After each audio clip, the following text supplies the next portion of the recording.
my lord. Afternoon. Good afternoon. Just before I round off, package up what I want to say.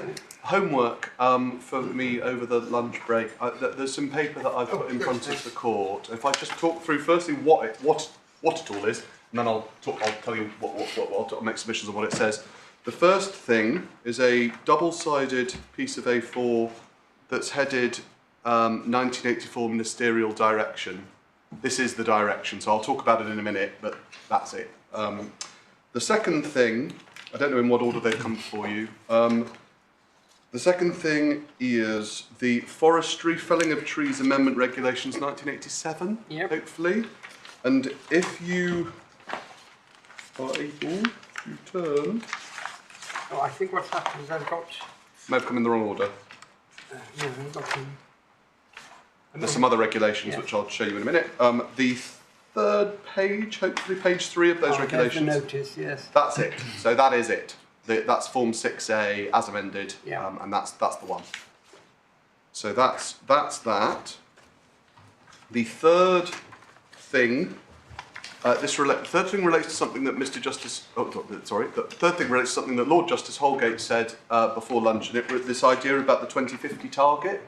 These are the environmental targets, woodland and trees outside Woodland England regulations 2023, and regulation 3, sub paragraph 2, the target that my Lord Justice Holgate referred to is there set out. And it's a target on the Secretary of State set under the Environment Act 2021 to achieve overall those figures that my Lord Justice Holgate said. Did the Secretary of State then give a direction to the Forestry Commission? Not that. Yeah, I mean these regulations are not made under the. No, these are overall. Act we're concerned with. They're under the 2021 Act. The Environment Act. No, the answer to my Lord's question is no. That there's no further direction to the Forestry Commission that's given pursuant to that target, which, as my lady has said correctly, of course, is that's made under the Environment Act. So that's that. I will just come back to in particular the 1984 direction in a minute. But just I think it's fair to say that this target is referred to, I've noted, in the Forestry Commission's strategy. I'm sure that may well. As you would expect it to be. You'd expect it to be. I'm sure that's true. Yes, I'm sure. Of course, I'm sure that's true. Just to come back to one point from earlier, also in terms of homework, before I come back to the directions. Conservancy. Oh yes. Turns out is a defined term. Section. We've not got this printed yet, right. So it can be printed if the court would like. Conservancy is defined at section 35 of the Forestry Act. It means an area which may, for the time being, be designated as a conservancy. I suppose it's slightly circular, but anyway, it means conservancy means somewhere that is designated as a conservancy. Designated as such, and then there is provision in sections 37 and 38 of the Forestry Act for advisory committees who can be set up under the Act to give advice in respect of designated conservancies. I think nothing turns on the facts of our particular case, but that's where in the legislation that those matters are dealt with.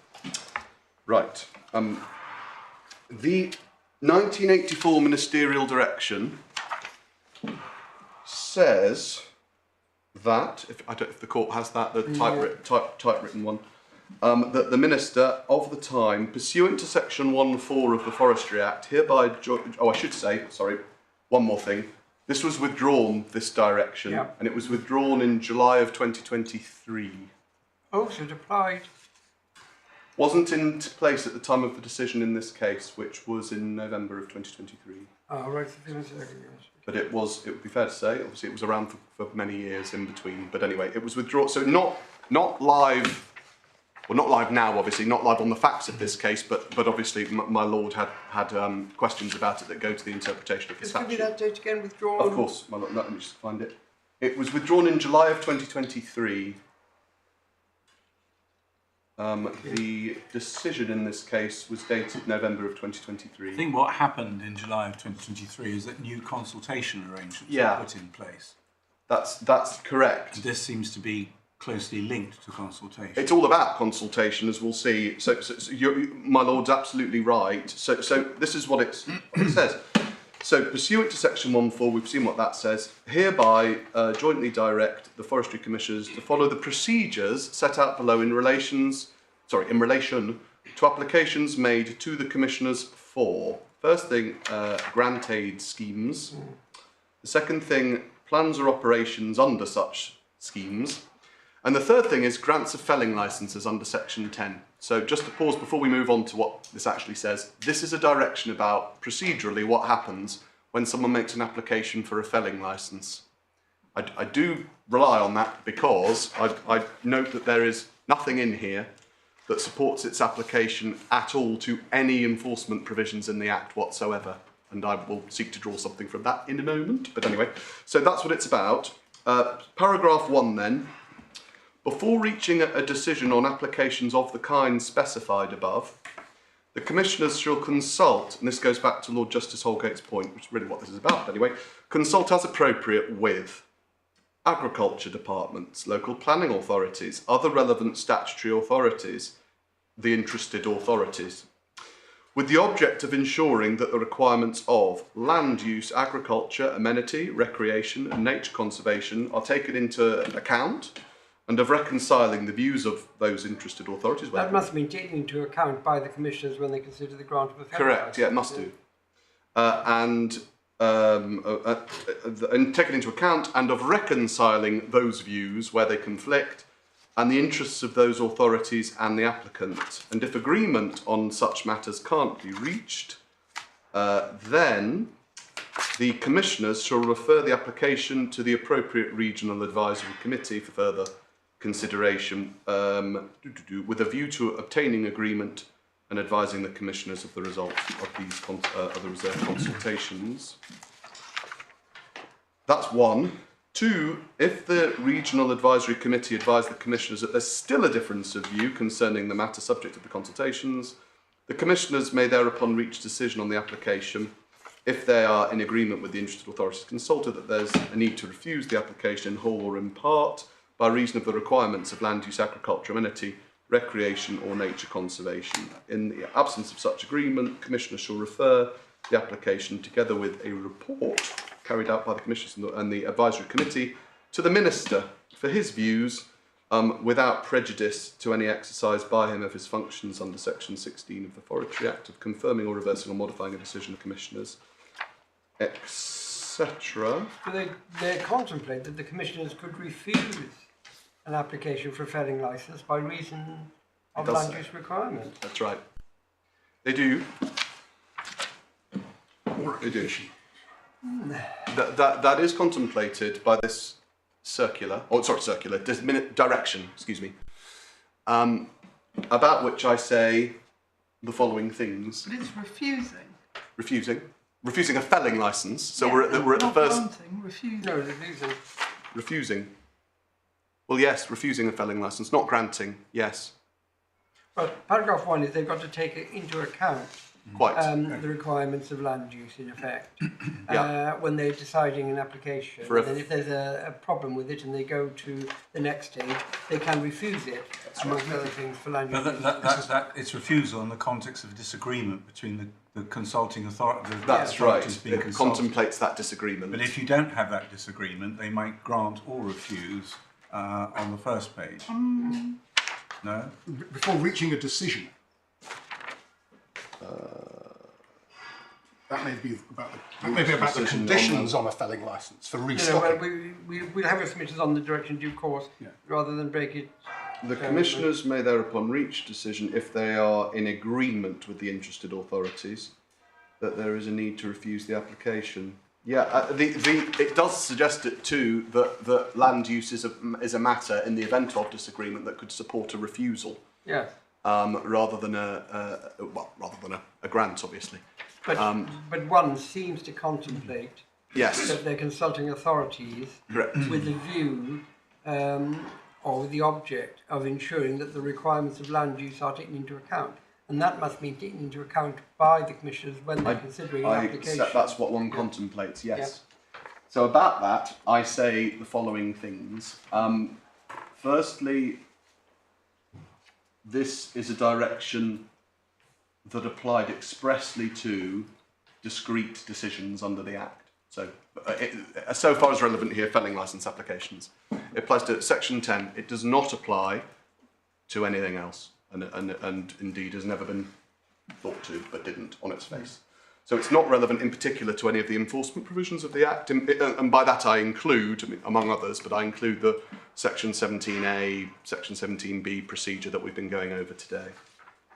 So this direction, regardless of its correctness or consistency with the statutory scheme, putting that complete to one side, just on its face, not relevant to the parts of the Act upon which this appeal turns. That's the first thing. Second thing, that the court is obviously charged with determining the meaning of the statutory scheme as it stands. And the direction was withdrawn, and so it doesn't bear on the statute, either as the statutory framework was at the moment that the decision was taken, which was critical, or indeed the statutory scheme as it exists now. Was it unlawful?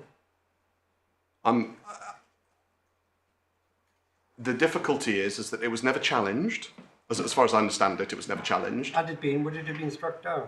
Well, there's a presumption of legality. Would your client have been arguing to strike it down, perhaps, is the way to put the question? I do, notwithstanding the fact that there is a presumption of legality and this was never challenged, I do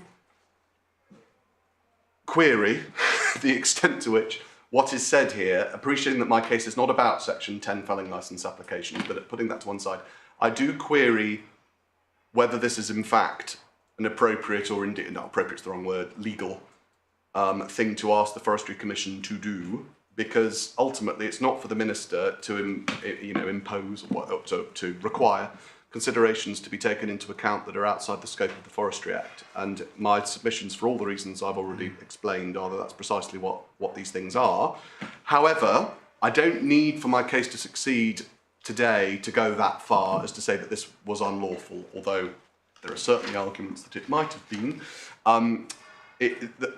Illegality is not what I need to say. What I need to say is applicability. And the point is it doesn't apply to the decisions that are under challenge, or the decision that's under challenge. Never did. And indeed, it had been revoked by the time we actually came around to a decision in this case. What we have is the statutory scheme as described correctly in my submission, and I don't detect any submission to the contrary by my learned friend, by the senior president in Arnold White. And that is the basis upon which I found my submissions about the scope of the statutory scheme. And just to check the dates. Arnold White.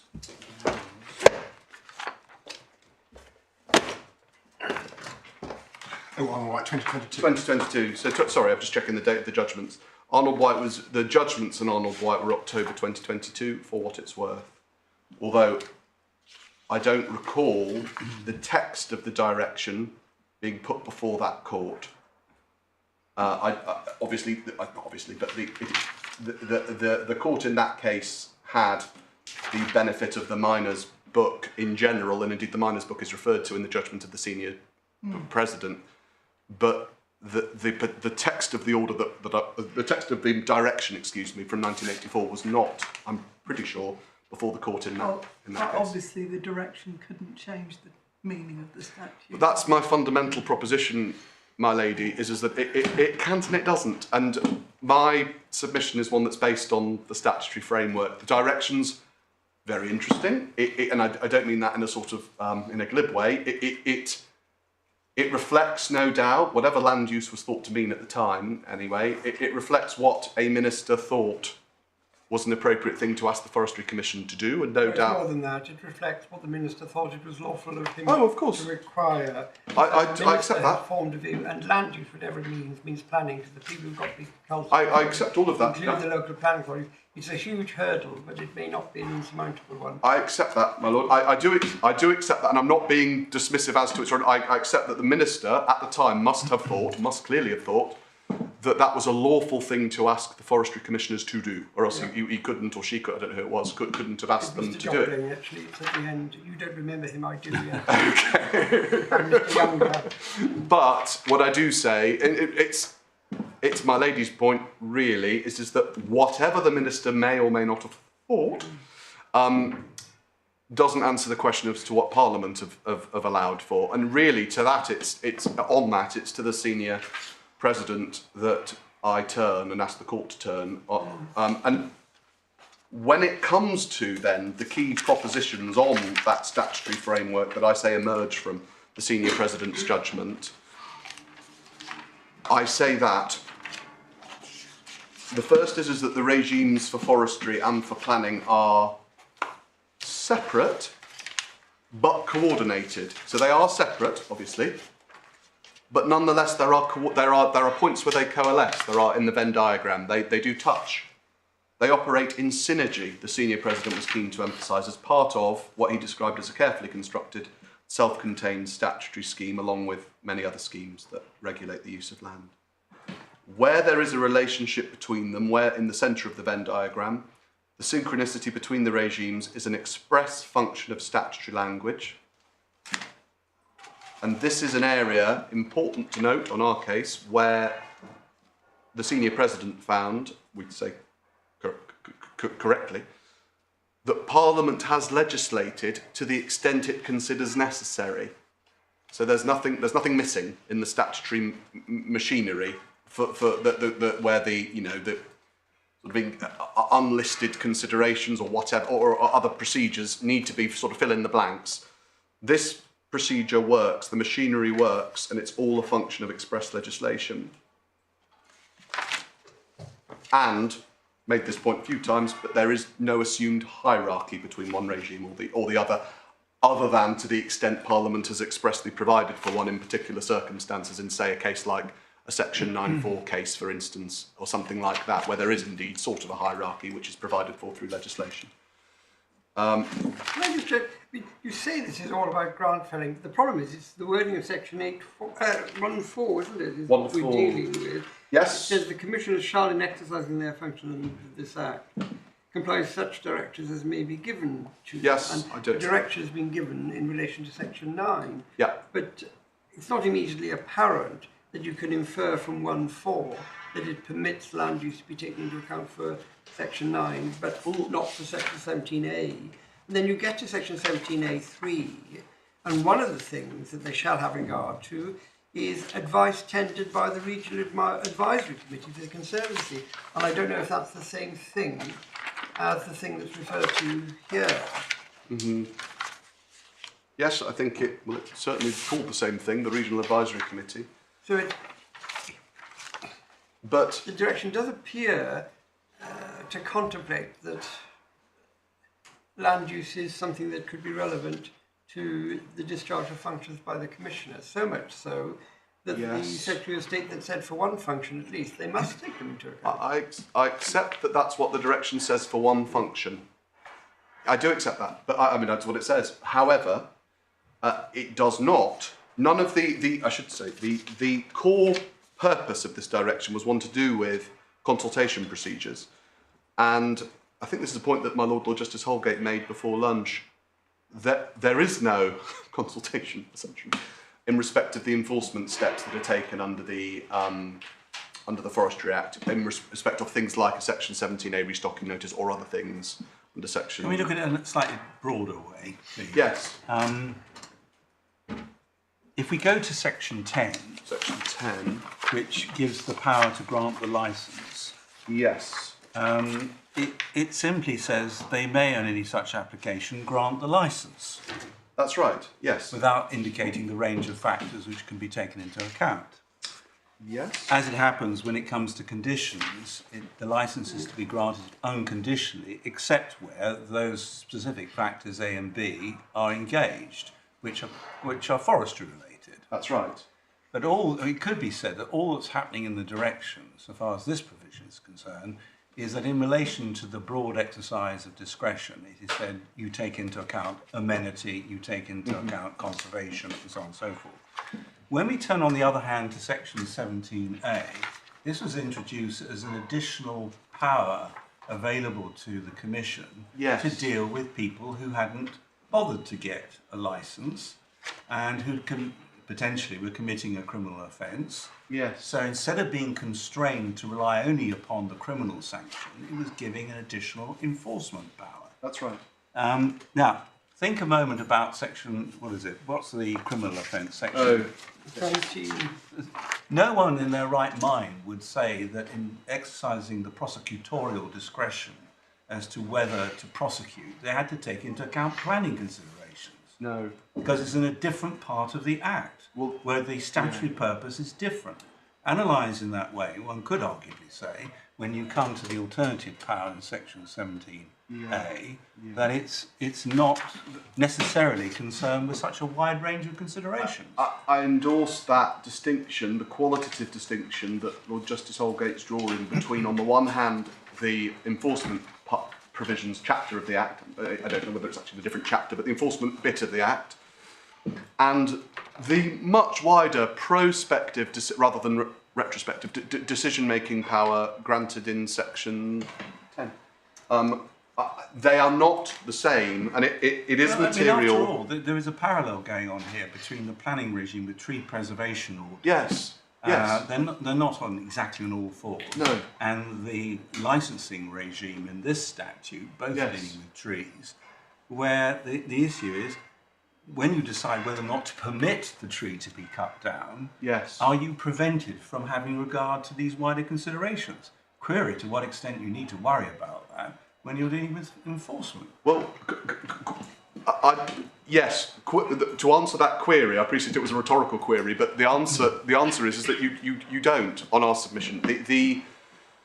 There is a qualitative distinction that bears on the scope of matters that are relevant to the decision maker between, on the one hand, say a decision like a Section 10 decision, and the enforcement part of the Act. They are very different. The enforcement part of the Act has, in some ways, a much narrower focus, because what you're concerned with is what's gone wrong, what's happened essentially unlawfully, and what steps do we need to do from a forestry point of view to put it right again. There's a discretion as to whether to issue a restocking notice or not. That's right. But if it comes to an appeal where such a notice has been issued, you don't, for example, find any appeal provision to enable someone to get a retrospective licence. No, of course not. No, and drawing a parallel, rightly or wrongly, with what happens in the planning enforcement regime, where you can get a deemed planning permission.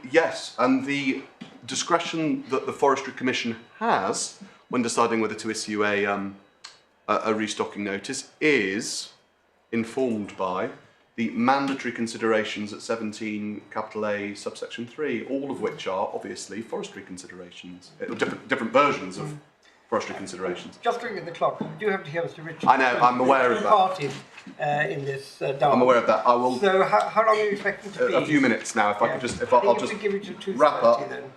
Mr. Richards has got to have a chance. Yes, of course. So our primary case, as the court's totally understood now, whether or not it agrees, but it understands that these are two different statutory regimes. There was no relevant intersection between them on the facts of this case. The Forestry Commission, in the exercise of this particular regulatory function, has and had no V-rays, essentially, to consider wider town and country planning matters, and in particular not what the judge found, which is the so-called general public interest in delivering housing, which does not in fact exist on an analysis of the planning regime in this country. And then finally, in response on the ground four, which is the Mark Curry email points, we say that the respondent has not at any stage, but including now, come close to demonstrating any actual substantive procedural unfairness, in the sense that... But you accept that he shouldn't have done it and he must stop doing it, but luckily it didn't do any damage on this occasion. Is that your submission? Yeah. About it, my lord. Unless I can assist any further. Yeah, anything? No, thank you. you very much. Thank Well, you. Mr. Richards, you've been very, very patient, but we hadn't forgotten you. Well, my lord, my lady, I'm terribly sorry. First of all, I wasn't in the vicinity. Don't worry. Yesterday. Yes, we had thought we started. I said first of all we weren't going to start, and then quite unfairly I changed my mind. But luckily, guilt got the better of me before the lunch hour was over, and I hope somebody did telephone you and tell you not to. Yes, they go did. to London. Yes. Oh, good. No. So you weren't stopped at the train station. As I was watching. Oh, right. Oh yes, you're on the live stream. Yes. But I was dressed in shorts and a t-shirt. You would look good in anything. Right. So But I did enjoy the Violet Elizabeth Bott reference. And as my lady identified earlier this morning, I am here as the unlawful fella. yes, Although I have not been called that since I was an undergraduate. but you are indeed, as you say, the unlawful fellow. So why should you Yes. win then? So Given you've the been case, cutting down the trees when case you that shouldn't. we were advancing to the committee was a series of alternatives. And that's clear from the supplementary bundle at page 75, which is the tail end of my written submissions to the committee, which did indeed take place on the 2nd of June 2003, as is clear from the agreed chronology at page 61 in the main bundle, the core bundle. In fact, it's on page 62. The appeal site visit and hearing was on the 2nd of June 2023.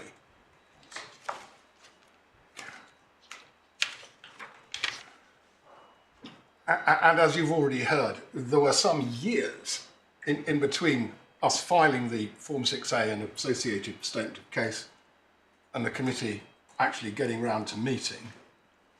And I can recall now thinking, I think I better take some sort of skeleton argument to assist the committee at the hearing. And indeed, the committee's report adopted the same framework as my outline submissions document did. It reported on the issues I had identified and which were discussed at the hearing. And in the same font. I don't say that whoever wrote the report used my submissions as a template, but I suspect that's what happened. Now, it's quite true, as my Lord Justice Lewis has recognised, there was a certain amount of development that had gone on between the original objection and what we're now dealing with as ground 2. In that, in the original objection, our case had been,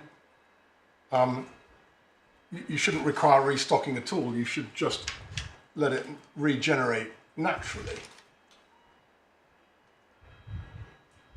But by the time we got to the hearing, and without any provision or request from the committee or the Forestry Commission or anybody for a sort of formal amendment of pleadings, as it were, that was the case being advanced to the committee and to the Minister. Sorry, that was the case. You mean the variation? The variation of paragraph... Not leave it to Yeah. naturally regenerate. Yeah. So you did not pursue that. I did That was not. my reading of, Yes, of the... I did not. submissions Yes, today. it was cast in a slightly, in a different way, and I'm going to explain to you presently what the cascade was, the series of alternatives was, and why. But by the time we got to the committee and the submissions are made to the Minister, and the Minister then, the committee reporting using my headings of issues, and the Minister Sorry, making the you said decision. submissions to the Minister. These were submissions to the committee. They were, but they were sent to the Minister. I understand. Yes, Yes. and I was making them, in effect, to the Minister through the committee. No, you're not doing that actually. Well, Sorry. right. this is a statutory process, and Yes. people have got to realise that, and they can't just treat it as they wish. You've got a right to make representations under the statute to the reference committee, and that's what you're doing. Yes. Whether they chose to send them on or not is a matter for them. Yes. But can we look at 74? So you're saying then that by the time you got to the hearing in June 2023, your case was paragraph 22, allow it to be varied. Yes. And then under issue 4, if there is a need to restock, stock somewhere else, not here. Yes. Just before we leave that page, you referred to the headings to your issues. If we go back to page 73, issue 3, should the requirements of the RSM be varied, etc., etc., if so required in the public interest. Yes. And those words in the public interest appear at the beginning of 22 as well. Yes. So when we turn to in the core bundle 218, issue 3, and we were looking at paragraphs 12 and 13 this morning, they've shortened your heading, modifying the restocking notice to accommodate future development. But presumably you would accept that this was in the context of your public interest argument. Yes. And that might explain to that extent why paragraph 13 is there. Yes, because that's the way I was putting it. What I was saying is this. There has been unlawful felling on this side. And a restocking notice has been issued. But in parallel, the site had been identified by Bristol City Council for, at that stage, consultation on their proposal to allocate the land for development. So, for the City Council at least, they had thought there was merit in it, because the Reg 18 consultation was in the form of a draft plan. The City Council, at least, thought there was merit in it, and it was out to consultation for other people to say whether they thought it should be included in the plan or should not be included in the plan. But on that basis, there was at least a prospect that if the restocking notice required the restocking of the original land, that at some point in the future, the land would be redeveloped, and some, if not all, of the restocked trees would be lost. Now, we know that if there is a grant of planning permission,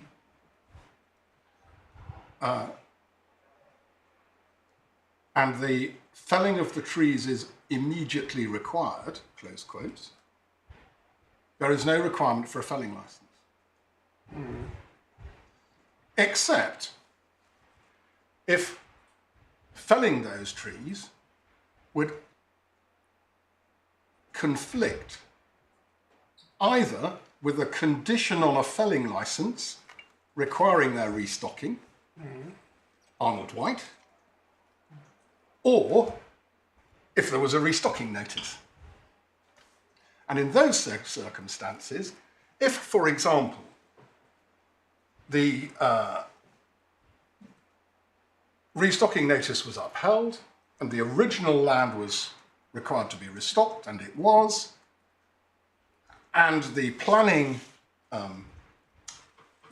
making process took its course, the land was not simply included in a consultation document, but was included in the document submitted to the Secretary of State for examination, open brackets, which it was.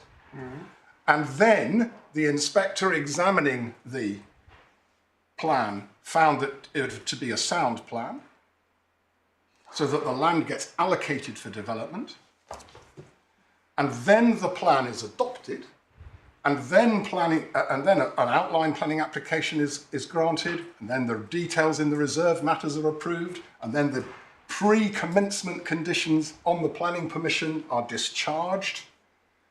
My Lord Justice Holgate will understand what I'm talking about. Let's assume that all of that happens 8 years after the, or 9 years after the restocking notice is upheld, confirmed. There would then have to be a pause between the, before that planning permission could be implemented, Yeah. because you would have to wait until 10 years were up. Yes. Yeah. Because you shouldn't have cut the trees down in the first place. Correct, correct. Our first submission, And if you therefore, hadn't cut down the trees in the first place, you could move ahead more quickly. yes, yes, I entirely agree. I absolutely entirely agree. But our case was underground 2. With issue 3 to the committee, ground 2 in the court below. Our case was, it was material for the committee and the minister to take into account that in effect those trees would, or some of them would be felled in a few years' time or a few months' time, depending on how... Having been there for 10 years. Having been there for 10 years, exactly right.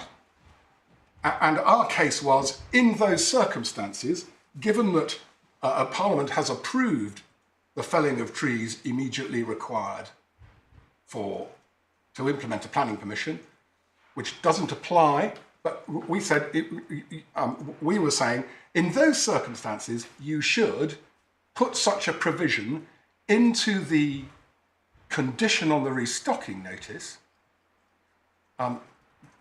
to allow early felling to take reduce the place. 10-year period. To reduce the 10-year period. It ceases to have effect when the planning permission is Yes. granted. Yeah. Now, So was that your only, before the committee, there was the alternative, if they do need land, they can have it somewhere else. yes. So that was your only submission or case? Yes, in fact? and if you look at it in this way, the legislation provides for a maintenance period of a maximum of 10 years. How is the committee to decide whether the maximum should be applied or whether some shorter period should be applied? In the Witham-Nelson case, the restocking notice there was imposed with a condition requiring maintenance for 6.5 years, because the judgment records of, quote, mitigating circumstances. So in those Do circumstances, we know what they are? Because I couldn't find it.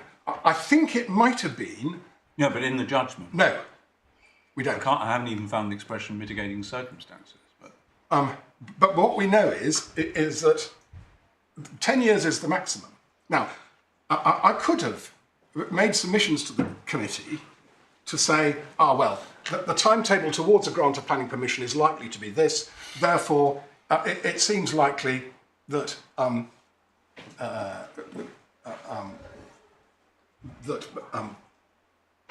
we'll be in a position to implement a grant of planning permission if the land is allocated and permitted and so on and so forth in X years. That should be the maintenance period. Instead, what I did was to say, we don't know what that shorter period should be at this stage, so we'll fix it not by reference to a period of years, but by reference to a future event. That's to say, a grant of planning permission and a felling of the trees being immediately required for the purposes of implementing that permission. So I was contending for a shorter maintenance period, but I could not say what it was or what it should be. Indeed, on one reading, it might not arise at all if the planning system grinds its way.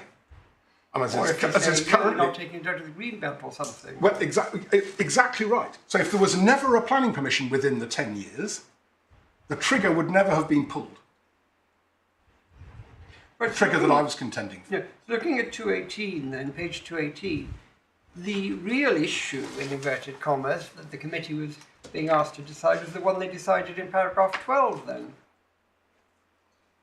And 13 is a general, considering the argument that the prospect of housing on the land is in the public interest. But that's not the centrepiece of your argument before the committee. Well- The centrepiece of your argument before the committee is you've got a discretion to fix a period. I can't tell you how many years, but do it by a future event, i.e. when the Planning Commission does it. Yes, but the reason I was referring to the Planning Permission was because the Planning Permission would enable, if it was for housing to come forward within the 10 that's years. why you wanted the modification. And that would be, yes. Yeah, and but you were relying on public interest. I was, I mean, yes. that's, as was Yes. said, that's indeed in the heading to your Yeah. submission. It's the public interest of delivering housing, which includes affordable housing, of course. Yeah, but that public interest, I think we may be being too analytical, but the public interest, the thing you want to achieve at the end of the day, let's stop using words which are just labels. What you'd like to have happen and what you don't want the committee to interfere with is the building of houses on this land. Yes. And the only way in which, by the time we got to the committee, you wanted that to be achieved was by the variation of the 10-year condition. You are no longer saying that which I want to happen, the building of many houses for many people with massive profits. You weren't saying don't restock the land or let it rewild or anything. The only substantive argument was you can square the circle, look after the trees and give people homes by variation. Yes. And the reason I was doing it that way, as I said in the submissions, is because of the Court of Appeal's judgment in Arnold White. Can I ask a question? Why did Parliament in section 94D confer an exemption if a full or detailed permission was granted? I mean, when the Act was passed, it was a consolidating statute. Yeah. When this provision first came about, I think we've been told outline permissions hadn't been introduced. Yes, but I think the focus of the provision in 94D is that it should be, quote, immediately required. So it could cover an outline permission if you've got approval reserve matters. Yes. But you're not suggesting that a bare outline permission would trigger the exemption. No, never have done. Now, why should that be? Because you could never immediately require to fell trees. Well, you wouldn't know which ones had to be taken down. Exactly right. Well, that's the problem with jumping the gun. Well, yes, but you don't actually know which trees will need to come down, and it might be said in the public interest. You don't. You absolutely don't. I am in the shoes I am in, and always have been. I do not seek to change the shoes that I'm standing in. But yes. So sorry.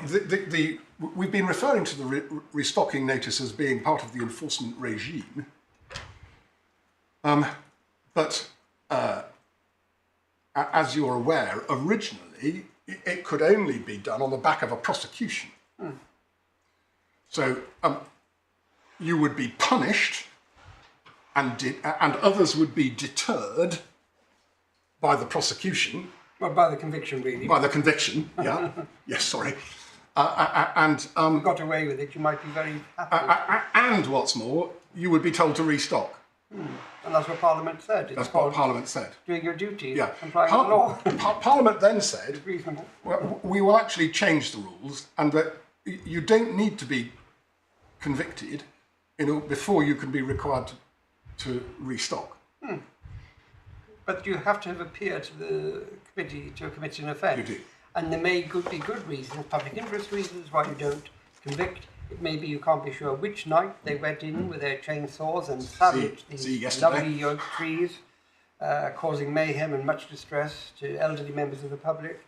They can't prove it, but they know something's happened. The trees were there on Monday. Yes. They went off to France for a holiday. They came back, and goodness me, they'd gone.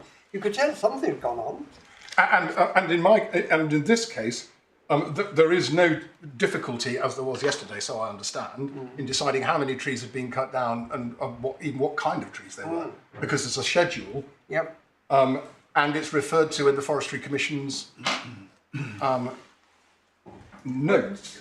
Were you ever faced with prosecution? It's not like the case yesterday where they started, couldn't prove the dates and stopped. You were never faced with the prosecution, but there's never been an issue that it was reasonable for the authority to assume that you committed an offence. Not to my No, knowledge. so that's never been an issue. But I going back to was this- involved only once the restocking notice was served. Yes, you were never involved with the trees. We were fine about that. You didn't advise of those trees. I didn't say jump the gun or anything like that. But page 218, then, the real issue is paragraph 12. Paragraph 13 is just a broad reference to the motivating factor for wanting a variation.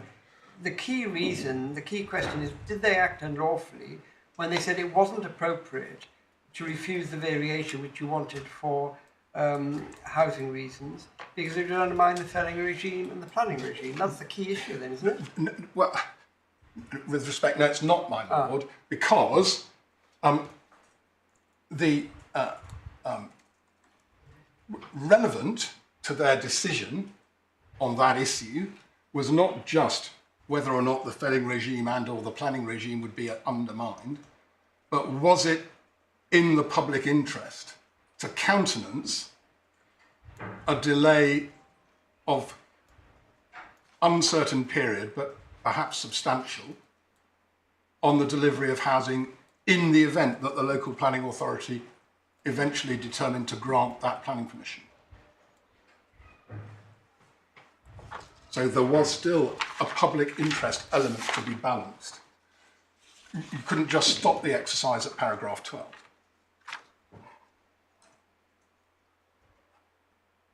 Now, if the committee stroke minister were not with me on that, then in the alternative, we made issue 4 now ground 3. And that says, if there is a threat to the trees, whether it's in 8 years, 9 years, 10 years, 12 years, however long it takes the planning system to grind through its process, there would be a silvicultural benefit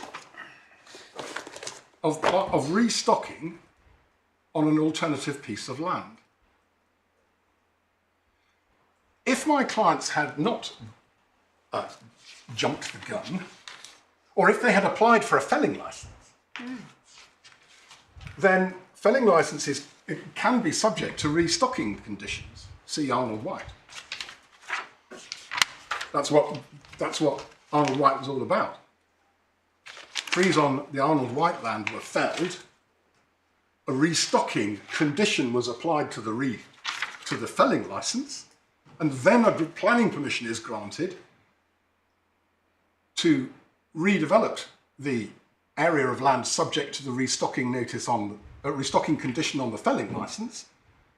And the court says, well, the planning permission doesn't trump, it's the word the senior president used, doesn't trump the felling licence. In other words, so in anticipation of that sort of situation, we have issue 4, well, restock an alternative piece of land. Now that was resisted.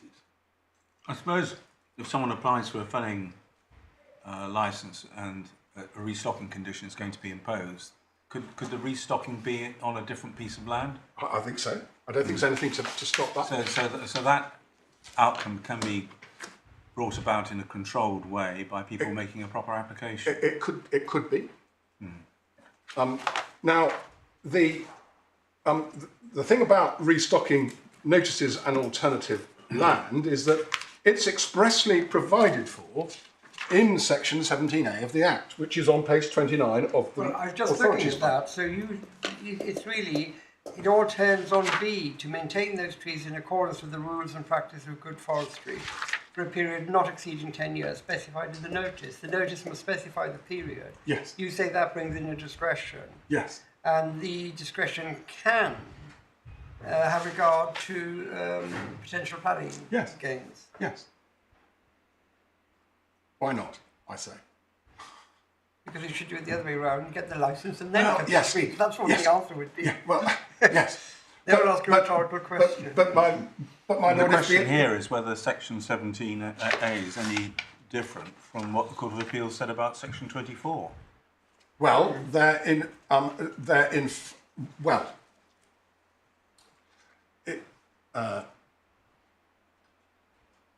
the requirements on a restocking notice are enforced in the same way as conditions on a felling licence. That's what the Act says. That's Section 24. The considerations when one is issuing a felling licence and the considerations when one is deciding whether to issue a restocking notice, we say the public interest in the delivery of development, and it was that word that was focused on in the grounds of appeal. We're talking about housing, but the words used by the judge which feature in the ground of appeal are the delivery of development. So it could be a hospital, Or it could be a school, or it could be a very lucrative business park. yes, or it could be a piece ginormous of office building. it could be an infrastructure, piece of infrastructure, or it could be the judge's lodgings. That might Highly happen. unlikely. But it could be, instead of the canopy, it could be a multi-storey car park. Yeah. The same must apply, not housing. It's But you say the discretion incorporates the prospect of potential authorised development. Yes. And that could be, as it might be in this case, housing, if they decide to do away with the green belt, but it could be a car park Yes, or something worse. yes. Well, That's a bit different. but my lord, and my lord, if an individual landowner jumps the gun to the extent that the Forestry Commission wishes to make an example or thinks his conduct has met the threshold for prosecution, then the punitive element can be dealt with by the Magistrates' Court or the Crown Court. I think it might be a summary only offence, but by the magistrates, by the criminal system in any event. And then the restocking process comes on top of that. So the answer to the heinous Parliament has done it. You shouldn't be cutting trees down without a licence. That's the starting point. exactly right. It's worse than that. If you do it, you're a criminal and you should be fined. And also, even if you're not prosecuted, but you've done it, you should put trees back. Yes. That's what Parliament is saying. Yes. But the question then is, did Parliament intend to say, well, he shouldn't have done it, he's committed a criminal offence, he's murdered half a dozen trees, but we let him get away with it to put a car park there instead? Well, then we come to the getting away with it. Our ground 4, our ground 3 is C4 in front of the committee. The alternative. The alternative side. Yeah. We accept we have got to replant 2,233 trees in this case to replace the 25 trees that were felled. I was running a proportionality argument in front of the committee, but I didn't below either. Yeah, right. Because I took the view that Mrs. Justice Lieven took in the Wickford case, which you had the benefit of arguments on yesterday. But that's by the by. But if the alternative land is selected, then the trees will be there for 10 years. But then any risk that the trees might then be felled after 10 years will be removed. But they said that Lawfully felled after 10 years will be the removed. committee said, firstly, there's nothing wrong with the land as is for growing the trees, and secondly, they said that they weren't satisfied that there was evidence demonstrating the suitability and similarity of an alternative area. So they've dealt with that, haven't they? Well, no, because the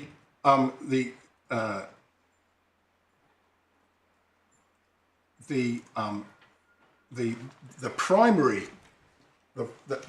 submission was, we are trying to avoid the risk that is inherent on the original land, that those trees will be lawfully felled in the event of a grant of planning permission. Yeah. And you said you could be better off because you can find another place, put the 2,000 trees, and they won't go after 10 years. We said... They say there isn't a suitable and similar alternative area. I mean, that's paragraph 16 of the report. Yes, we identified the land, and then the committee, let me just turn it up. 218, paragraph 16. Yes. Which needs to be read, I would suggest, with 15. Well, 15 is, yes, the suitability of the land that they're dealing with. Because the two go together. Yeah. Yeah. In particular, the last part of 15, the original area hasn't been shown ill-suited to restocking, and then the alternative area hasn't been demonstrated to be suitable. Yes, but the point was that, and then it has to be read also with paragraph 21, which is the other conclusion on that issue. Yes, alternative restocking is not justified and no appropriate silvicultural reasons immediately evident. Yes.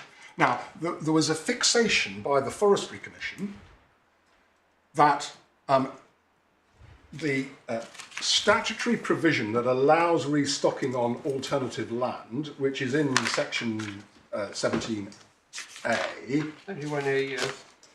17A 1A, Yeah.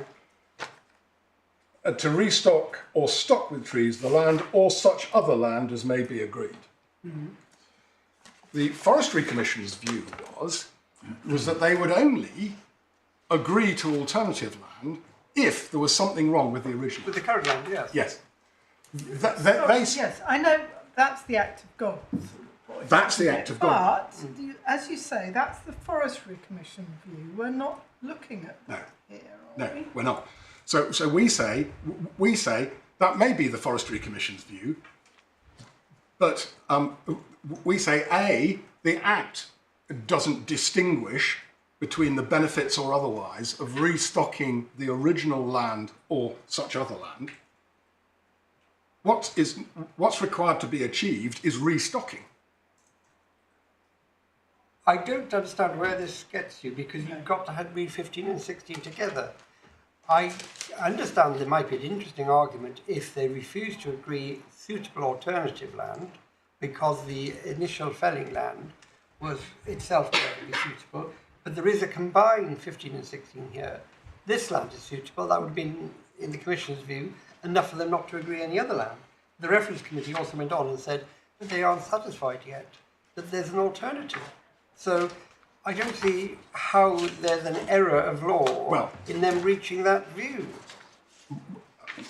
Well, our view was, as advanced to the committee, that the alternative was suitable. And they disagreed with you. And they disagreed, and the minister will then have to decide. And he did. He accepted these reasons. Well, I mean, that's the problem. I mean, I just can't see how you can go behind that. You can disagree with it, but it's what they decided. Where's the basis, legal basis upon which we can interfere with the decision that's been reached by people who visited the site? And know more about trees than one of us does, but not as much as one another does. yes, but they were doing an exercise that had two limbs to it. Yeah. They were considering the suitability of the original site, Yes. with the threat of housing coming along or development coming along, and requiring the trees that were restocked, enabling the trees that were restocked after 10 years to be lawfully felled, and they were considering an alternative piece of land which they found as a fact had not been shown to be suitable.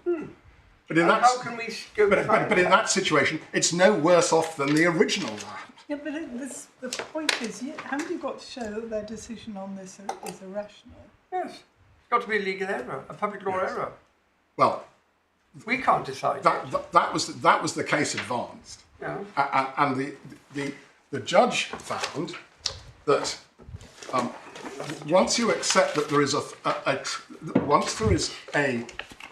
you accept that there is a legitimate threat to the trees if restocked on the original land, which the Forestry Commissioners, the committee and the Minister were not prepared to countenance because they were looking for acts of God type unsuitability, a propensity to flood or something. Once you're not prepared to countenance that part of the argument,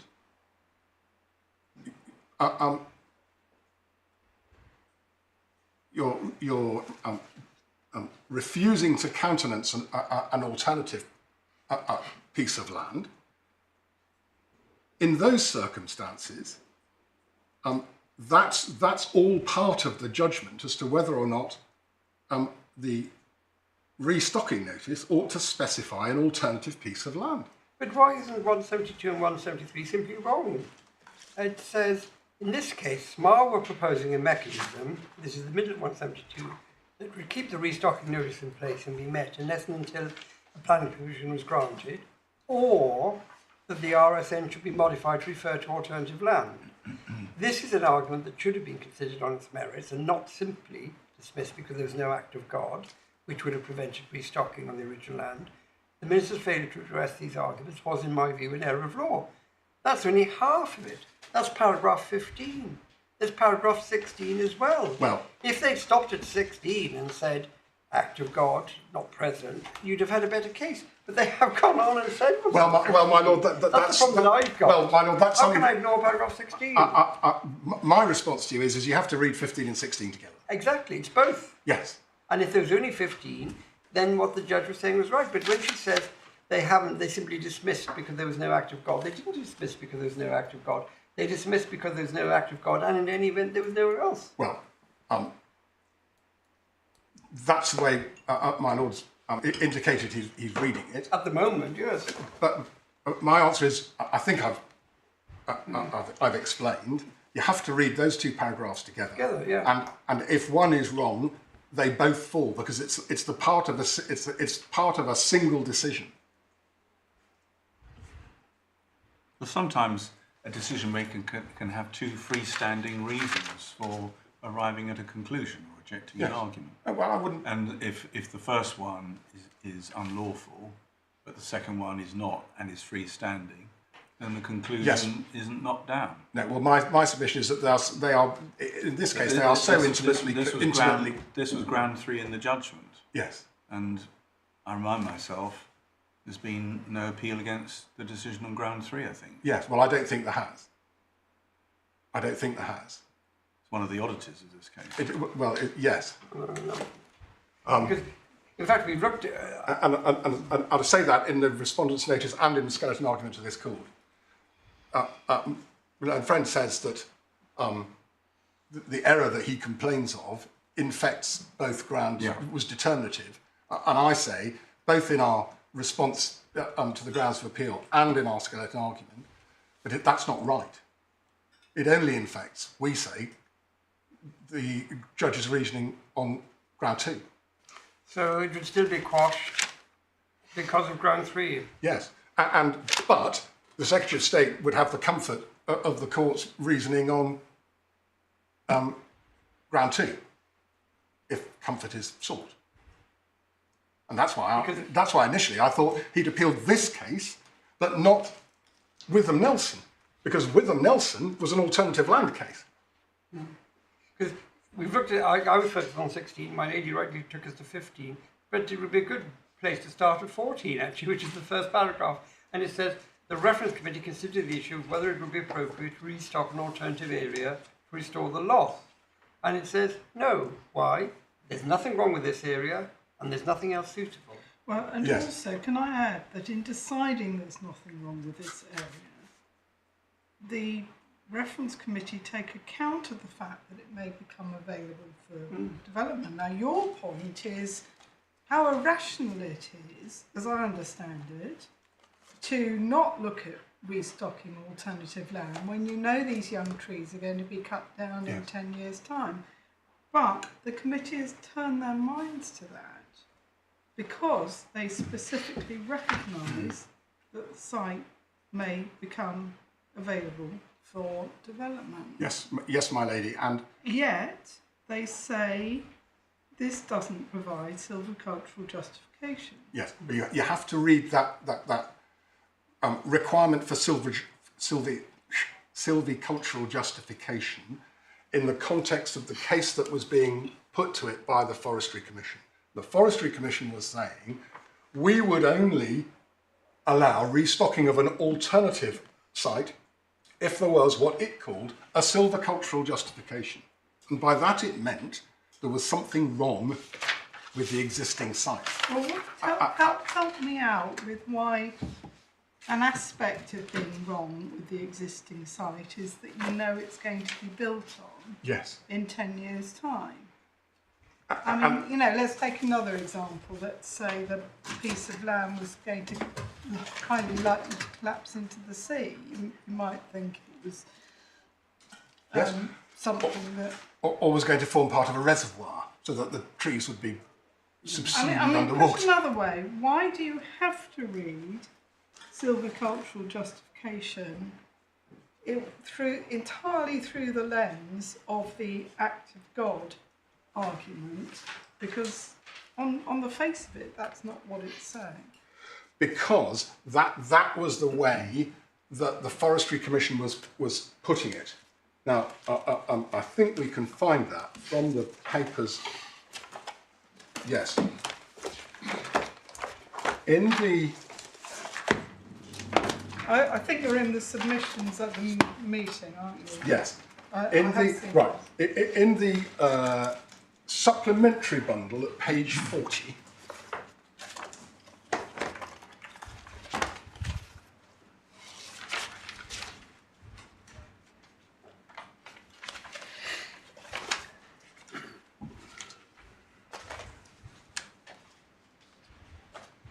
Yes.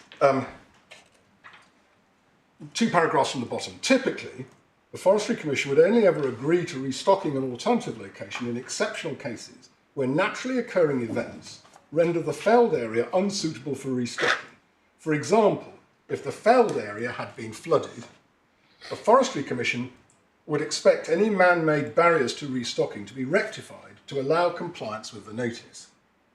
The purpose of a restocking notice is to replace trees that were unlawfully removed in the location at which way they were felled. That was the view of the Forestry Commission. Whereas our submission to the judge, which she accepted, was that section 17A says the purpose of the restocking notice is to restock trees, but not at the location which they were felled, at that location, or an alternative piece of land. Well, what it actually says is to restock or stock with trees of the land or such other land as may be agreed between the Forest Authority and the person. Correct. And if the Forestry Commission says, we don't agree this land, we prefer where it is, then it can't be done. No, because, and it was common ground, on appeal, the Minister stands in the shoes of the Forestry Commission, and the Minister can direct the Forestry Commission to agree and to restock alternative land. And that was common ground before the judge, and it's in the judgment. And where's that in the statute?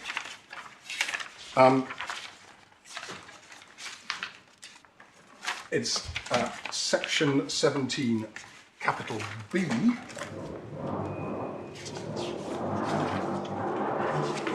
Direct the person for to withdraw the notice, or that it shall have effect subject to such modifications as the Minister shall direct. So he could direct alternative land. Correct. Sorry, that was section. Subsection 2. 17B. 17, capital Thank B. you very much. Thank you. Sorry. Yes. But he'd have to direct, or she in this case, would have to direct alternative land. Yes. And how could she do that here? There was no other alternative land identified. Well, we'd identified a piece of alternative land, and there was a plan showing where the land was. But the reference committee said it's not suitable to go around in circles. The reference committee had said they were not satisfied that it was suitable. Yeah. Yes. Can I just show you in the judgment Yeah. one piece because it's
I'll ask Mr.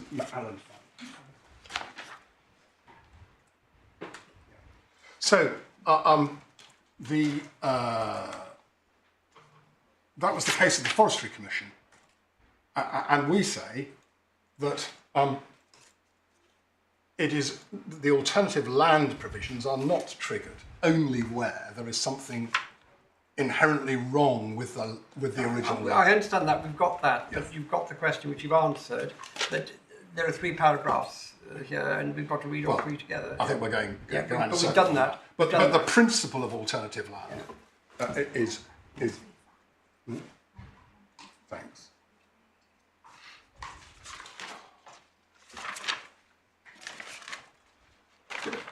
Could I ask a question about the end of paragraph 15, and I'm sorry if this has been covered already.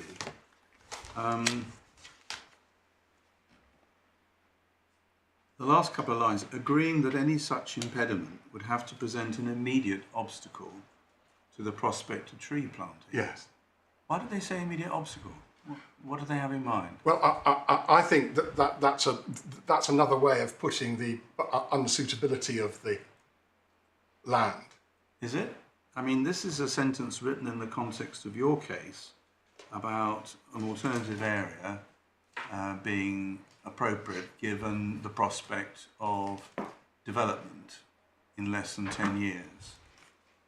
Immediate obstacle seems to echo section 9(4)(d), immediately required. Why immediate?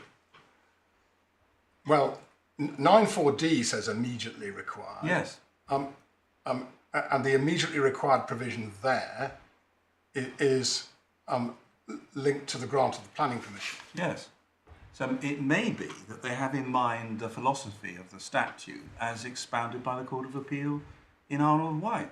They're saying you've got this fallback, this alternative case based on going to another area of land, but the argument is no more meritorious when the root cause of the problem is taking the trees down in the first place. Well, that I understand, and I always understand that I always understand that I'm suffering from that disadvantage. But in fact, the alternative land point is nothing to do with immediacy. It's all to do with the longevity of the trees. Yes, but you're only I think this point has been made before. You're only looking at the alternative, but because trees have been taken down, and the argument that's put forward in support of your clients is that, well, this land is going to be needed for planning. Yes. And it could be that in this case it's more of a long shot on the local plan process, but it could be something which is rather nearer in point of time. You've got an outline planning permission and it may take a year to get approval of reserved matters, but you've jumped the gun. Yes. So well, that was you wouldn't have an immediate obstacle. That was which would otherwise be presented under section 9(4)(d) when you come to implement the permission. I mean, that was the case in the Witham-Nelson case, the middle case of the 3 that you haven't got in the Court of Appeal. The committee found it was going to be a certainty. Yeah, but it is a reference to such impediment, which must refer back to becoming available for development. Yeah. Yes, it's in that context, and it's saying, well, it's not immediate. Yes. So we could forget this case and perhaps move to a simple example where you've got an outline planning permission and it will only take 6 months or a year, hopefully, to get approval of reserve matters. But you've taken down the trees already. It might have been a very open outline, red line outline planning permission with no details inside the red line at all. So you don't know which trees are coming down, but the developer's nonetheless gone ahead and clear-felled the whole lot. There's a spectrum. Well, that's There's a spectrum. It's all to do with the degree of risk. yes, but it's interesting. They've used the word immediate. Yes, but Not any old obstacle. no. In the Witham Nelson case, there was a certainty. The committee found it was certain that the trees would come down. In the hypothetical example that my Lord Justice Holgate's just given, not a certainty, but Worth an each way bet. exactly right. By the time you get to our case, it's a risk. So it's all to do with risk management, and it's risk to the trees. And why isn't the risk to the trees a silvicultural justification? There's perhaps a legal policy reason underlying the question I put to you, because replacement is better than no replacement. Yes. But it's not in all senses a replacement. There is a delay in the tree growing to the stage which had been reached by the previous trees. It's the best you can do in the circumstances when you can't rebuild, as it were. Yeah. And So that may explain why the policy of the statute is pretty rigorous. but I mean, it is still either a material consideration or part of the ground of objection to be wrestled with. Well, that's your case, and perhaps we ought to return to your case. As I've got it written down, the essential core point is you're dealing here with a discretion under 1B to maintain trees for 10 years, and that could have been dealt with by modification. Or alternatively, you've got 1A, which is such of the land as may be agreed, and that would allow for an alternative land. And you say either of those are perfectly capable of accommodating a concern not to hinder authorised planning and development. Yes. That's your essential case. Yes. And they are concerns that the minister, we say, should have And the minister should have grappled and decided Grappled with those it. because they were part of your objection. Yeah, on the one hand, when we looked at this morning, where the committee said it's not within our remit.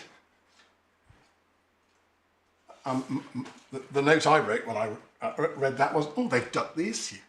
Well, that's the question, I think. That's why we've been obsessed with 12 and 13 and what 12 and 13 mean. Yeah. And then I thought, oh, I wonder if the minister's ducked the issue, and then flipped through for the papers on where the minister's deciding, and the minister says, I agree with the committee. And therefore, the minister, she's ducked the issue. A bit like yesterday, where something was. The court. The court may have its own views, depending on its experience or lack of it of the planning system and the forestry system. But it's not for the court to speculate. The minister has simply ducked the issue. In that instance, and in the alternative land case, we say the minister has refused to consider, in effect, the risk to the trees, because the minister's adopted the Forestry Commission's obsession with looking at the existing site and asking, is there anything wrong with that? When the Act says, look at the existing site, look at an alternative, and doesn't prioritise one over the other.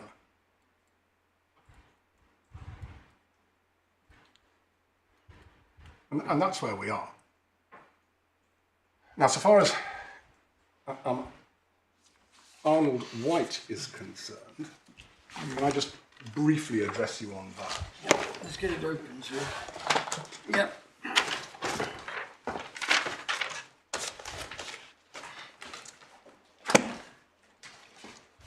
Yeah. Mrs. Justice Lieven was careful enough to say, although Arnold White was strictly obiter, she was giving it very significant weight, and I wouldn't dare say that that wasn't the appropriate approach to take. But if it is obiter, it's open to someone to say it's wrong. Yes. No one said that. No. No.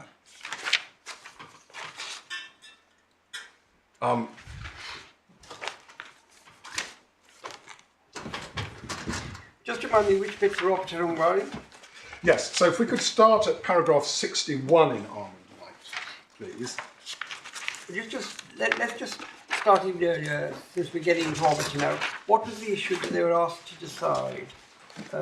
They were being asked to decide whether a grant of planning permission after a felling licence had been relied on trumped the requirements of the felling licence. So in Arnold White, there was a grant of outline planning permission. I'm just looking at paragraph 1. When a notice has been issued for a breach of restocking conditions on a felling licence, what is the effect on that notice if planning permission is subsequently granted for a development Yes. whose construction would make it impossible to comply with the conditions? That question arises in this case. Then the main issues in the appeal are paragraph 6, are they? Yes. Yes, which doesn't arise, and the issue that's just been adumbrated above, yes. But, Okay. my lord, it may help your lordship just to note, for the purposes of reading after you've risen, the chronology or the sequence of events in Arnold White was the following. Paragraph 23, there was a grant of outline planning permission. Paragraph 25, there was then the application for a felling licence. Paragraph 26, the licence was granted, subject to detailed restocking conditions. And there was no appeal under section 16 against that. Paragraph 28, the trees were then felled in accordance with the licence, with a view to selling cleared plots of land, and the purchasers of the plots would then apply for the reserved matters consent. There was then a further grant of planning permission for an access road and drainage works, and then Well, that was the full planning permission. that was full planning permission. Paragraph 32. Yes, so That's you what get was said to trigger section 94D. yes, so you exactly right, and then paragraph 34, the appellant in that case was that the requirement to restock in the licence, the felling licence, had been superseded by the further grant of planning permission for the access road and the drainage works. In other words, the felling licence conditions had to yield to the grant of planning permission. And the court said no, grant of planning permission does not trump a felling licence condition. And what's more, the Forestry Commission had no power to withdraw Sorry, yeah. Section 24 notice that it has served requiring compliance with the felling licence condition. I may be jumping ahead, but the reasoning we're interested in, isn't it part of the reasoning for deciding the issue in the case? Can I just insist? Yeah. It was the reason that it became obiter was because of the point about delay. Yes. See paragraph Which is 50. dealt with the 46. Oh, yes, because it was too late. It's Yes. too late. But You can't just start it running again by saying, oh, please change your mind. So Yes. 59 is So it's it's a much explained in simpler- the- That's why it's Yeah. It goes on to explain anyway what he would have. Okay. Yes. Would have It's 59, which 59. is Yes. very courteous. So when the other two judges agreed, what did they agree with? The time or the analysis of the conditions? Well, I think they were agreeing with the whole judgment, but I may be wrong about that. But that's the way I would read it. I'm not an expert in. It's a very interesting, probably a textbook written somewhere on it. Well, yes. Either way, yeah. So, if they did agree with it, it's overture. So 3 overtures don't improve an overture anyway. Yeah. I'm not sure that some of the textbooks I still have on my shelf will cover the point. No, some of them wouldn't. But I mean, but I'm glad it's on your shelf. But yes, 3 overtures isn't going to make anything better, is it really? I mean, no. But so that was the sequence of events. Yeah. Now, and I mean, Arnold White was an important case, and practitioners took note of it. And that's why, when Arnold White came out in October 2022. Yeah. So after we put in our objection, but while we were still waiting for a reference committee hearing, and I suddenly thought, blimey, I better take into account Arnold White.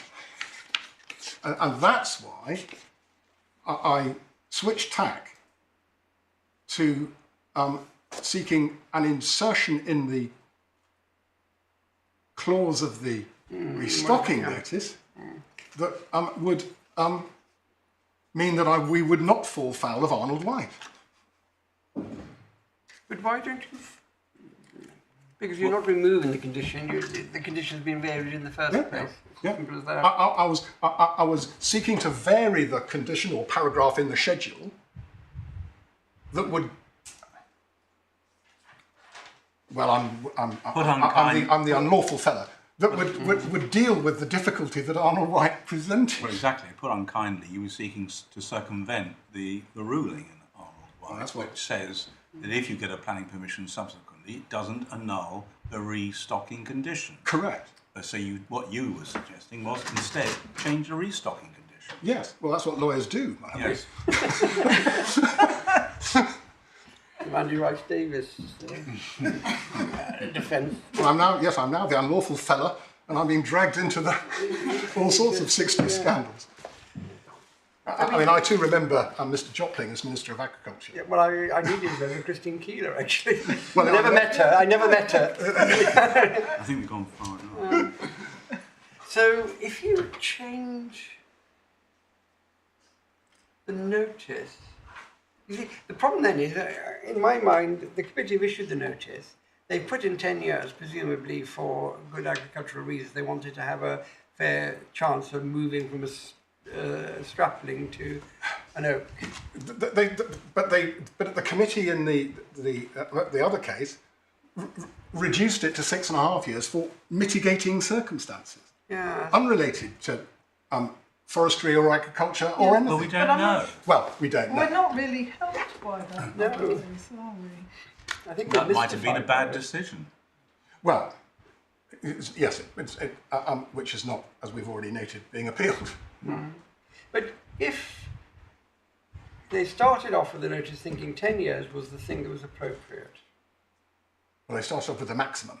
Yeah, no, in this case, they I used see, the maximum, yes. They decided that they would use the maximum. They wanted to give the straplings a fair wind, so to speak, or no wind to grow. Yes.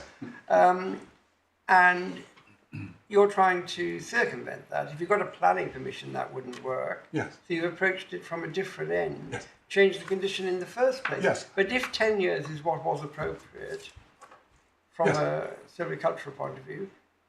But my argument was at that stage, it was relevant that the committee would know that there was, to all intents and purposes, a certainty that after 10 years they would be chopped down. So what's the problem with doing it at 9 years? And if you can't know when, put it in an event, you say. Well, this is where my lady said it. You seek to circumvent the effect of Arnold White in a situation where you didn't apply for a licence in the first place, because if you had a licence and it was subject to restocking condition, you wouldn't be able to do this. It's only because you've cut down the trees, the plant has cut down the trees without the licence that this argument even can be conceived of. Yes. But then it begs the question, why should the statutory purpose which drove the reasoning in Arnold White cease to apply to someone who doesn't even get a licence. Well, it wasn't being done for public policy reasons. The minister didn't say for public policy reasons, get out of here. It is odd. It does leave the person who's committed the criminal offence in a better position than the person who at least had a stab at complying with the law and got it wrong. Well, yes. You would say it doesn't matter. Because you say that's irrelevant. It's the discretion in B or the other land in A, and you can look after the trees sufficiently, or you say better with the other land.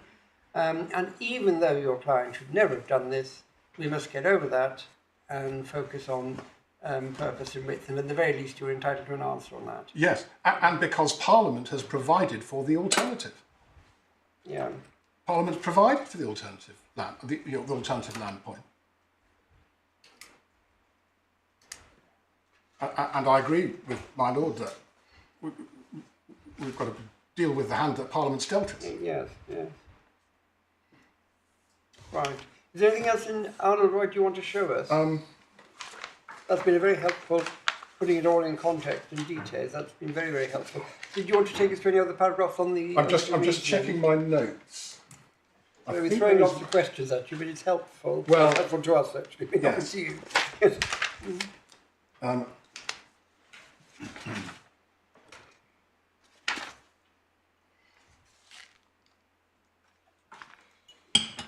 Yes, paragraph 84 I've got a note at. Yeah. If we could. They have marked this as possibly going to be unnecessary. Sorry, can you give me the reference again? A bundle, 84 of Arnold White. Yes, 84 of Arnold White, so page 150 Thank you very much. in the authorities bundle. So, and the reference to prosecution, does this go back to breach of restocking conditions in a licence? Yes, and it goes back to, well, prosecution generally, the criminal offence. They're dealing here with section 24, serving a section 24 notice, which requires you to comply with a condition on a felling licence, and which the Act says applies, I'm not allowed to use Latin, but mutatis mutandis, to breaching a restocking notice. Okay. In some cases, no doubt, prosecution will turn out to be unnecessary because in the Forestry Commission's view, the interests of good forestry do not compel that step. If, for example, the requirements of the Section 24 notice have by then been substantially met on the site itself or made good by the planting of trees on other land nearby, or are likely in due course to be met by compliance with the requirement of planning conditions and or an obligation entered into by the landowner as under section 106 of the Town and Country Planning Act 1990. At any stage in the process, the Forestry Commission may choose not to commit further resources to enforcement if it would not be expedient to do so. It may, however, take the view, as it evidently did in this case, that it would be sensible to await the expiry of the specified time for compliance with the section 24 notice before considering whether to refrain from the final stage in the enforcement notice or to persist by instigating criminal proceedings. So I highlight that because there is the senior president saying that in exercising a different function, but another function under the Forestry Act, it may be relevant to consider non-forestry matters.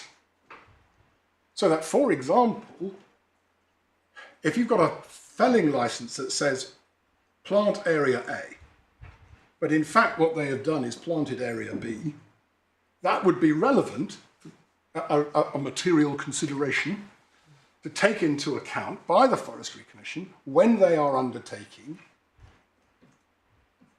their functions and duties under the Act. So, and that may, and that the requirements of planning conditions or obligations entered into may be relevant. So this all goes to show that while the two regimes are supposed to be working together or in synchronicity or in synergy. The reference to planning there is back to meeting the requirements of the Section 24 notice. not planning in general. Yes.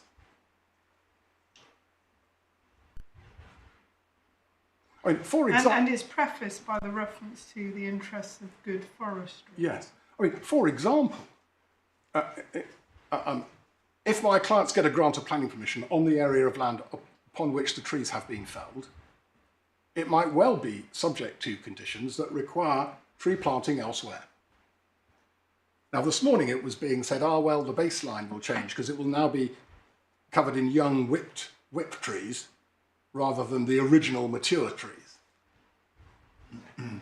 But the requirement under a planning permission to plant trees could take into account the loss of the original trees. Why would that not be a material planning consideration? It would be a consideration relating to the use of land and development of land.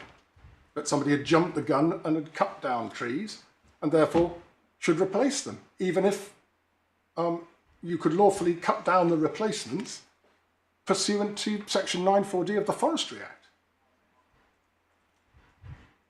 So it's not necessarily a win condition for the unlawful feller.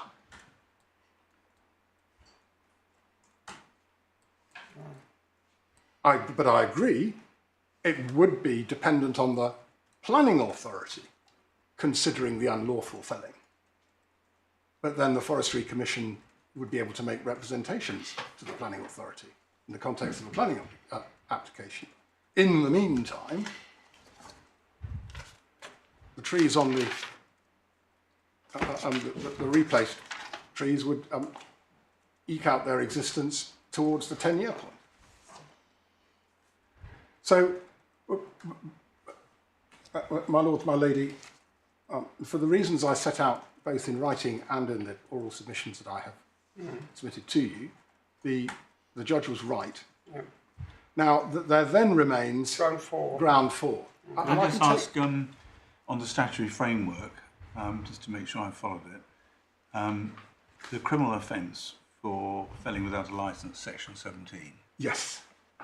As I understand it, it's summary only, and we're told, this is page 27 of the authorities bundle, we're told that on summary conviction you're liable to a fine. Yes, that's an It unlimited. doesn't mention a scale. No, and that means, and I'll be corrected if I'm wrong, but we may both be in the same dark. That means an unlimited fine. Okay. They're nodding. So. They're not, yeah. Thank you very much. Now, moving on, but I mean, that's the offence of cutting down a tree without a licence. Yes. It's a once and for all offence. Yes. So you don't find any provision here for a daily fine? No. No, given the nature of the offence. No. But as you pointed out, if a 17A notice is served and you fail to comply with it, then I think there can be a section 24 notice. Yes. By virtue of section 17C. Thank you. And if you fail to comply, a section 24 notice can tell you to do things. Yes. Like comply with the restocking requirement. Correct. And then if you fail to comply with that, you end up with a criminal offence. A further criminal offence. Yes, I think I found it a moment ago. 24(4). 24(4). Thank you. Yeah. Here it's scale 5, I think. There's no daily penalty, so far as I can see, but a miscreant who just carries on refusing to comply with the notice, I don't know if it could be prosecuted more than once, but if the criminal law was failing to achieve the statutory objective of the trees being replanted, I suppose there could be an injunction in the criminal law. I've never seen it done, but I hypothesise that is probably correct. I mean, as I think your lordships will probably appreciate, that there haven't been that many cases Yeah, under, well, some these, of them on the under news, these though. provisions. Somebody will write a book about it sooner or later. Well, mine has. And you've got counsel in front of you who can be said to have been in, Whether especially you, with Mr. Simon's, been in the big cases. yes, but So should one we can deal see with those, one can see the importance of Section 17A, that it does lead to these further sanctions. Yes, it does. Should we It's move not to a... ground A then and just keep Yes, the clock? so Ground A, ground 4, sorry. yes, Sorry. ground 4. And in as much as say he shouldn't have done it, everybody seems to agree, but it didn't make a blind bit of difference, because at the end of the day she went with the reasons in the report, not with what Mr. Cooley said. Well, we don't know that. Well, that's what it says in the letter. Yes, but we don't know that. Well, we do because she signed it, or she authorised it. Surely the minister isn't deceiving us. Well, Where would we go? Yes. I mean, the problem is, once you've got the letter, and that's what she approves to go out, and yes. we've got to go on the letter unless there's something to suggest that it's Well, not true. yes, but our case is that the minister was told something that we did not have the opportunity to comment on. It's absolutely not. I've made it fairly clear that I take a dim view of that. Yes. I haven't reached a view on anything yet, but if I've reached a view on anything, it's I don't like people sending things to the decision maker without the other side seeing it. It's not fair. Yes. But so what? It didn't matter what the other side say, because ultimately she had the report, she had the draft letter, and I was very grateful to you pointing it out. And the letter says it's the reasons, not what Mr. Courier said. Yes. Well, I'm not sure I can add much else. That's it. Mrs. Justice Lieven, I think, if I She my didn't memory decide is to fresh do enough, it. she decided to duck it. Yes. But I think she'd given a similar sort of judicial indication from the bench about what she thought of the situation. She was more discreet, somewhat concerning. Whereas No, I don't think she was more discreet, Yeah, right. actually, on this Judge. occasion. I think she made her view perfectly clear. yeah. I think most judges would find it odd that you've got a statutory scheme, you've got somebody which requires a report, and then somebody writes in and gives further reasons why that report should be accepted. Well, I it mean, looks odd certainly- to the outsider. Yeah, certainly those of us familiar with the planning appeal system would find it extraordinary. Well, I think I'd be shocked if I went back to my room to discover that somebody in the audience was sending me letters telling me Mr. Symonds is good or Mr. Richards is good, and they didn't know about that. I think, gosh, that's unusual. I mean, Yeah. But there we are, my lord. yeah, anyway, so that's, Unless I can that's assist you any further, then I anything think else? nothing. No. Right, so Mr. Very little to say in reply. On ground 4, nothing to say in reply. Yeah. On the rest of it, just very briefly, given what's been said about whether or not an appeal has in fact been lodged that pertains both to grounds 2 and... But that is, I was going to ask you about that because this may become irrelevant if you win on your ground, but Yes. it would have been quashed for a different ground. Yes, I'd like, well, the ground of appeal, core bundle, page 18.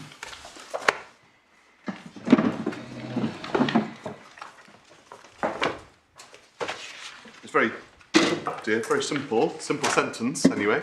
The ground of appeal is that the judge was wrong, the judge was wrong to hold that the broad public interest in delivering development under the town and country planning regime can and sometimes must be taken into account. That, of course, is a reference to, in the judgment, getting the judgment back up, paragraph, 172 really, read along with the other paragraphs I've shown But you. is that taken from somewhere? Because it's in quotations. Yes, it is. Sorry, let me just get it back, just put it away. Broad public interest. It's a quote from paragraph 166. Yes, sorry, I'm just finding it. It's 16. There it is. It's 6 lines down in 166. In the middle of the Witham Nelson case. That's right, but of course that reasoning's then recapped and, for the reasons set out above, and 172. So the quotation is one from 166, but the reasoning is reapplied in the context of 172.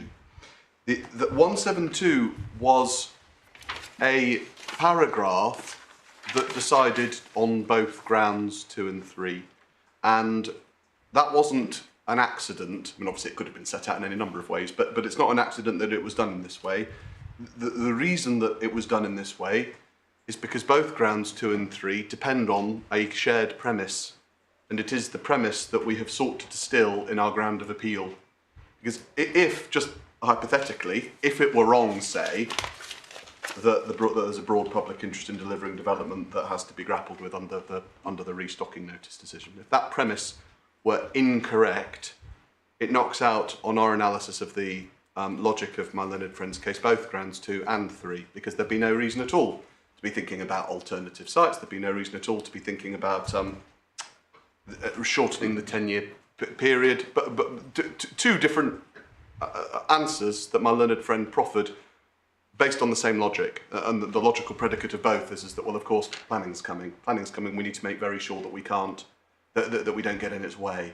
And so the ground of appeal relates to both grounds 2 and 3, because it's a logical premise that the judge adopted that sat behind both grounds.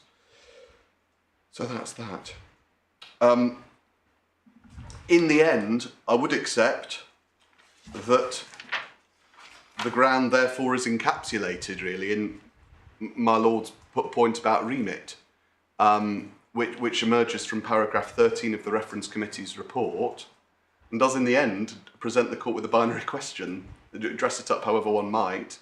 I say it's a binary question that affects or taints, if you like, both issues of alternative sites on the one hand and shortening the 10-year period on the other. The question is it really the role of the Reference Committee, and then the Minister, obviously, considering the Reference Committee's report, to, quote, establish which of these public interests should take precedence? That's the issue.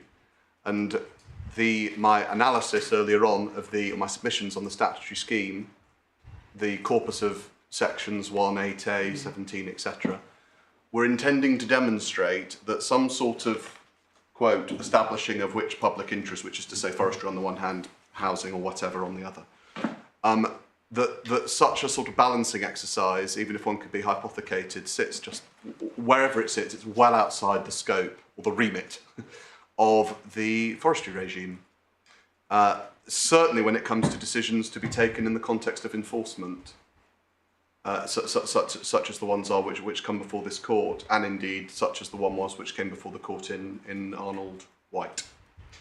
So that's the issue. And if we're wrong, we're wrong. If we're right on then it goes to the remit that the committee had. The remit would have been correctly identified by the committee, and both grounds 2 and 3 in the judge's analysis would be wrong. So that's the remit of the appeal. A couple of other bits.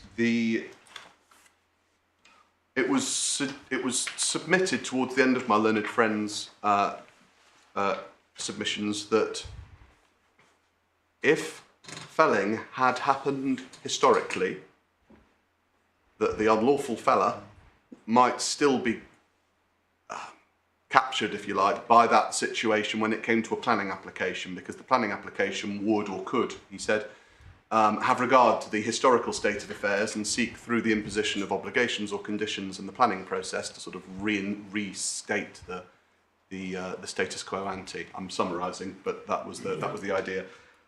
We must take great care over that submission, because, to take one example, the EIA process, the environmental impact assessment process, does not invite one to consider the historic environmental state of the land. One considers the land as it is, and whether or not the development that's proposed would have significant adverse effects on that land or not. And that's to be established one way or the other.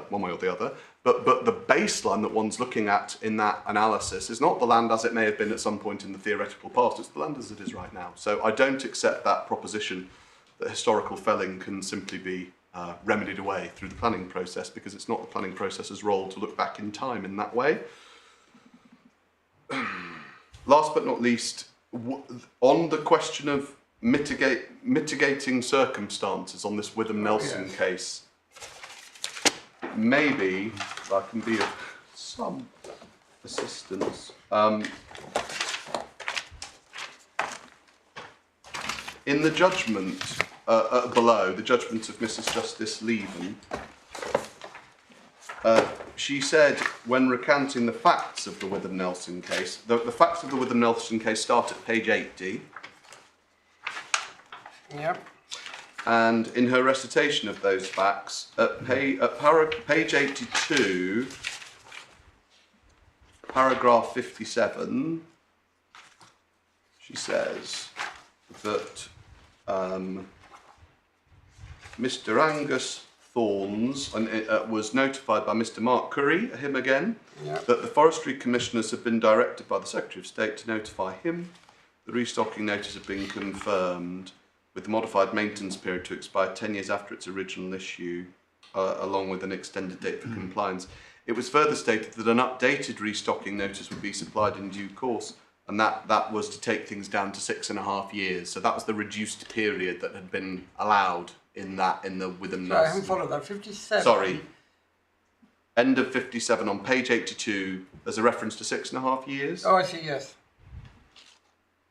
That simply says that it would be reduced. It doesn't say why. Doesn't say why. No, that quite doesn't say why. And the answer is, although I don't think this, maybe it doesn't help me because it doesn't appear in the papers. It emerges from arguments that were put to the committee in that case to do with the length of time between the felling, the restocking notice and the decision on appeal. It was said that the 3 or 3.5 years that the process had taken, that the enforcement process itself and the appeal process had taken, should essentially be knocked off the 10-year period. And that, on the facts of that case, was accepted by the Minister. The facts are different, materially different, in that there was, by the time the appeal came to be determined, both the grant and the implementation of a full planning permission. And so it was accepted, as my learned friend said to you, it was accepted by the committee in that case that in the end it was inevitable that those trees, however long they're there for, 6.5 years, 10 years, whatever, that the trees not might but would come down because the applicant in that case had actually received a full planning consent that required their removal, and that consent by the time of the reference committee hearing had been implemented. So it was a so the developer had to wait 6.5 years. Had to wait 6.5 years, rather not than 10. Precisely. Having got the planning permission in his hand, but we still don't know why it was 6.5 years. We don't on the paper record. We don't. The answer, for what it's worth, is that the Minister was accepting a submission about the extended length of time that things had taken to reach that pass between the original felling, the restocking notice, and Don't follow the logic of that. Well, I didn't say it was logical. I said that's what was being put and accepted. It sounds like it's partly our fault. You'd been able to cut this down in 2025 if only we got our act together. We haven't got our act together because if it's 10 years, and that would be 2028 and a half. Yeah. It's only fair to cut it back to 6.5. So you've got the same end stuff. That seems to be what you're saying. Such as it was, that was the logic. These ministers, they're very sympathetic and genuine. Do we see that anything about the length of time it took in the judgment? We don't. No. We don't. This one took a while. We don't. Yes, I mean, I have in mind that you're exactly right. That's it was good. all due to the length of time, and there may have been a bit of COVID-ry thrown in for good measure. COVID, because we all forget COVID, things went haywire in COVID. But, Yes. but and nobody you're could be quite blamed right. for it. It hadn't occurred to me to ask, and when I read the Witham-Nelson papers before the High Court case, I thought, ooh, we might have missed a trick there. I'm not as clever as I thought I was. But it may just be that it was COVID and nobody circumventing knew the things that should have happened couldn't happen because nobody was able to do anything. It just a different world in 2020. I've made a note to myself about the Environment Act 2021. Yes. That's just at 2 o'clock today. Yes, my lord. There are, at the beginning of that statute, a number of targets. Yes, this is one of. Yes. And powers to set targets. Since you've given us the regulation, if there's anything we need to have from the 2021 Act to understand the relevance of this. Good Question, my lord. Not for now. We can submit anything as on an agreed basis and write it. I think the answer is that you don't need anything specific from that Well, if act. both of you think we do, if you could But do we it can- say we by can the middle of discuss. next week, actually, by 4 p.m. on Wednesday. So. 4 p.m. on Wednesday, certainly. Yeah. I think that's everything on my list, unless I can assist the court any further. Well, no, well, firstly, thank you both very much. I thank the teams behind you for all the work you put in, and indeed for your patience as we've asked quite a lot of questions. But the reason for that is this is quite a difficult and interesting and potentially quite important case. So we need to make sure we've gone down every possible rabbit hole in this particular forest. So everything is covered. So we are immensely grateful for the work you've done and for the patience with which you've dealt with our questions. You will not be surprised to learn that we're not going to give judgment immediately. We want to go away, read through everything again, think very carefully about the submissions that you've made. In due course, you'll get a draft judgment, I imagine most people will know, which will be confidential to counsel and the parties for typographical corrections and obvious factual corrections. That is embargoed and confidential, and should somebody disclose that to anybody who's not authorised to receive it, it is, I regret to say, another criminal offence, a contempt of court, and it's treated very seriously by this court. So I urge everyone to bear in mind the terms of the embargo. We will try and get the draft to you as soon as possible, but it's quite a difficult problem, and despite all that we've said, we haven't reached firm views because you can see that we're still thinking and testing everything as we go along. But thank everybody very much for all their help. All right.